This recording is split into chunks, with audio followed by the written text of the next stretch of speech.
उज्जैन में संत रविदास जयंती के अवसर पर एक संगोष्ठी का आयोजन किया गया। इस कार्यक्रम में बड़ी संख्या में समाजजन शामिल हुए और रविदास जी को श्रद्धा सुमन अर्पित किए। कार्यक्रम के मुख्य अतिथि डॉक्टर निशांत खरे थे, जबकि अध्यक्षता पीएन मिश्रा ने की। कार्यक्रम संयोजक डॉक्टर जगदीश चौहान ने स्वागत भाषण देते हुए कार्यक्रम की रूपरेखा प्रस्तुत की और अतिथियों का स्वागत किया।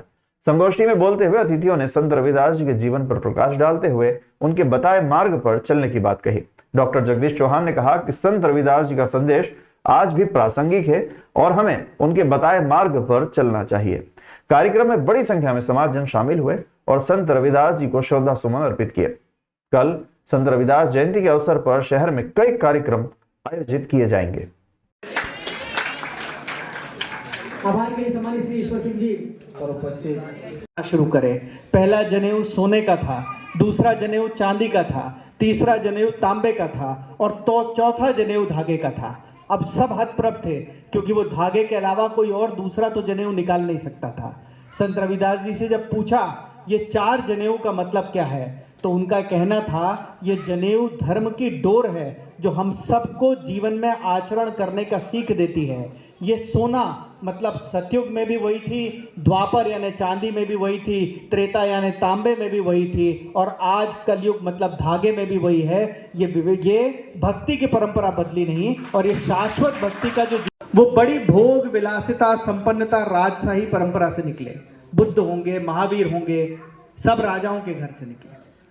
पर एक भगवान शिव की भी परंपरा है जो अघोरी हैं, तन पे भस्म रमाए रहते हैं, गले में नरमुंडों की माला डाले रहते हैं, जो शादी के लिए जब पार्वती जी के पास पहुंचते हैं तो उनका परिवार बेहोश हो जाता है कि ऐसे किस व्यक्ति से शादी करने, पार्वती को क्या सूझ गई उधर पे करने का कार्य किया।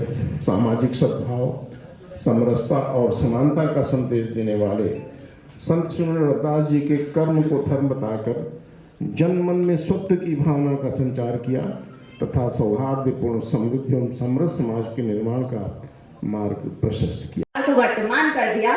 तो आज मैं सानिका आशीष माहेश्वरी आप सभी को आहूत करती हूँ कि हम सभी अपने अंदर यही चेतनाएं वापस जागृत करें। तो हे भारत के राम जगो मैं तुम्हें जगाने आया हूँ। हे भारत के राम जगो मैं। पहले तो संत रविदास जी की जयंती की आप सबको बहुत बहुत शुभकामनाएं। समरसता, देशभक्ति और भारत की संत परंपरा के ध्वजवाहक संत रविदास जी।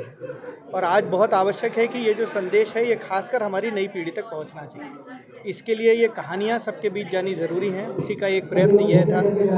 और मैं सभी को इसकी बहुत बहुत शुभकामनाएँ भी देता हूँ। कार्यक्रम के आयोजक जगदीश चौहान जी और उनके मार्गदर्शक प्रोफेसर पीएन मिश्रा जी को भी बहुत बहुत साधुवाद कि संत रविदास फाउंडेशन के माध्यम से संत रविदास जी का संदेश अब देश के कोने कोने में पहुंचाने का ये काम कर रहे हैं। इसके लिए बहुत बहुत बधाई। Thank you. संस्कृति का विस्तार करना है, वहाँ पर अपनी भाषा का विस्तार करना है, वहाँ पर अपनी वैकल्पिक स्टार्टअप योजना के इंदौर में क्रियान्वित करने के तो उसके सफल क्या आप शिल्पकारों में से एक है।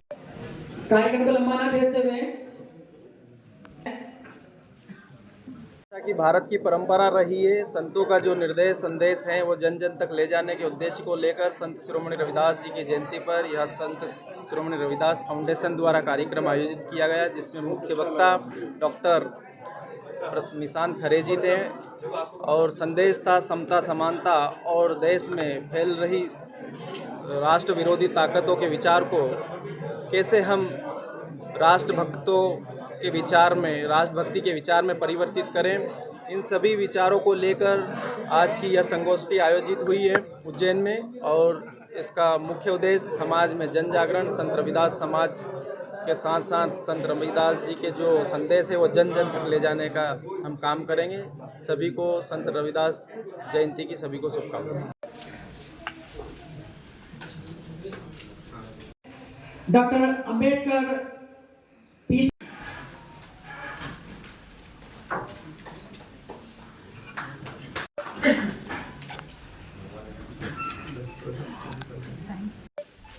समाज श्री मीना जी का स्वागत करने के लिए श्री कैलाश यादव जी उज्जैन हमारे अतिथि के लिए माननीय श्री कैलाश यादव, सुश्री वैशाली